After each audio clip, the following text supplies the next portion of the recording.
Bonjour à toutes et à tous, c'est Gaël, j'espère que vous allez bien. Aujourd'hui, j'ai quelques nouveautés à vous communiquer de point de vue technophile. On se souvient de l'annonce d'Apple en novembre 2020 qui présentait ses différents Mac M1 assez révolutionnaires en comparaison de ce que pouvaient faire les Mac dotés de puces Intel. Plusieurs rumeurs et hypothèses ont circulé concernant les choix d'Apple de concevoir ses propres puces pour Mac n'en déplaise à certains fournisseurs. Ce n'est pas nouveau pour Apple de le faire car il le faisait déjà pour ses propres appareils mobiles. Ce n'était qu'une question de temps avant qu'Apple n'emprunte cette direction. Car oui, concevoir ses processeurs diminue sa dépendance vis-à-vis de ses fournisseurs et par la même occasion permet d'engranger des bénéfices et s'octroyer un juste prix sur un matériel qui lui est propre. Ce n'est pas la seule limite dont Apple s'émancipe en entamant sa propre conception de processeurs. Il ne sera plus question de se contenter de pièces n'entrant pas en symbiose avec leur vision des choses. Intel, depuis plusieurs années, n'a pas respecté ses prévisions de sortir de nouveaux processeurs performants et malgré quelques améliorations sont malheureusement toujours figés à 14 nanomètres. Ceci entacha sa réputation de respecter ses engagements et rompit la confiance établie avec ses clients dont Apple fait partie.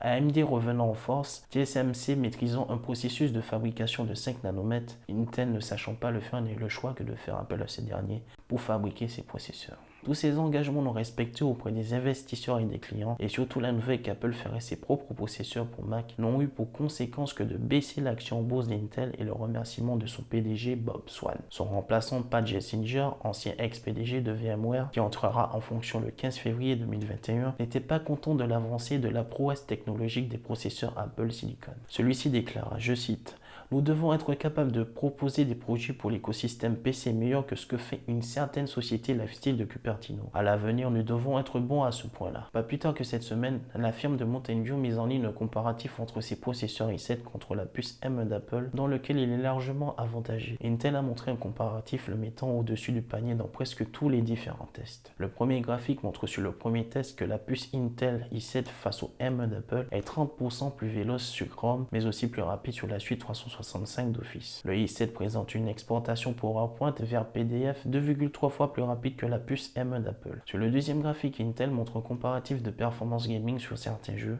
et il faut dire que la puce d'Apple, bien que nouvelle, n'en dément pas en termes de performance. Sur la deuxième partie de ce même graphique, il n'y a pas de comparaison à faire, car la puce d'Apple Silicon ne supporte pas la plupart des jeux. Gears Tactics, Grid 2019, Metro Exodus, Hitman 2 ou encore Far Cry New Dawn. Pour un premier processeur pour Mac, Apple s'en sort même très bien comparé aux sociétés déjà présentes sur le marché. Et sur le troisième graphique, Intel compare cette fois-ci le MacBook Air à un Acer Swift 5 à un processeur i7 sur un test d'autonomie et montre que les résultats obtenus par Apple sont en deçà de la réalité. Est-ce une réalité? Car la plupart des tests effectués par des sites spécialisés révèlent des performances bien supérieures à ce que propose Intel. Ces mêmes sites affirment que les Mac M1 sont très économes et que les résultats fournis par Intel sont un peu tirés par les cheveux. En gros, Intel a mis un comparatif qui est à son avantage, ne faisant preuve d'aucune impartialité. Les processeurs M1 étant nouveaux ne sont pas encore optimisés comparés aux processeurs Intel. D'autant plus que la bibliothèque DirectX étant plus aboutie permet de meilleures optimisations graphiques sur les PC, ce qui n'est pas à l'avantage de Metal 2 plus récent sur Mac. Il faudra un certain nombre de temps pour que les puces Apple soient parfaitement prises en charge par les développeurs afin de montrer tout son potentiel. Enfin,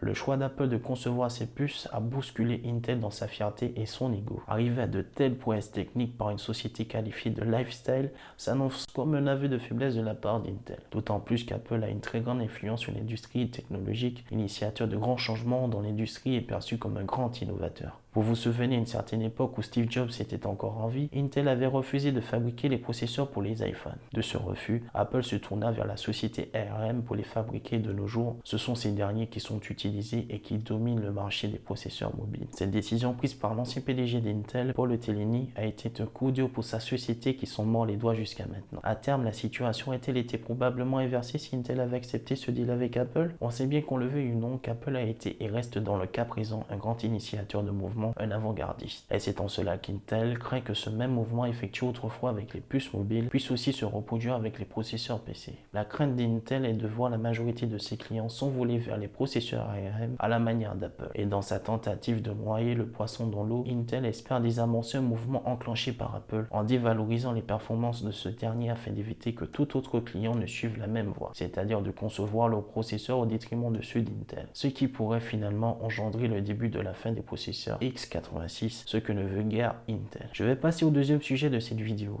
Dan Riccio, senior vice-président de la division hardware depuis 2012, qui a travaillé sur les différents produits de la société, quitte son poste pour un nouveau projet. Quel est ce projet? A-t-il une tâche particulière à réaliser à la manière de son prédécesseur Bob Mansfield? Certaines rumeurs évoquaient le développement de lunettes VR. Serait-ce ce projet mystérieux? Apple possède près d'une vingtaine de brevets sur les lunettes VR. C'est peut-être un signe avant-coureur de cette technologie qui sera présentée dans les mois et années à venir. Je dirais que toute l'industrie hormis Apple a été sur le chantier de la VR, mais pour la firme à la pomme, ce n'est pas être le premier qui compte, mais c'est d'être le meilleur. En attendant, ce dernier Dan Riccio sera remplacé par John Ternus, que vous avez pu apercevoir dans les différentes keynotes passées et qui dirigera la division hardware. Apple nous réserve pas mal de surprises pour les mois et années à venir. Je suis curieux de ce qui en sortira, j'espère que vous aussi par la même occasion. Je vous remercie d'avoir regardé cette vidéo, n'hésitez pas à laisser des commentaires et à vous abonner. Salut les amis.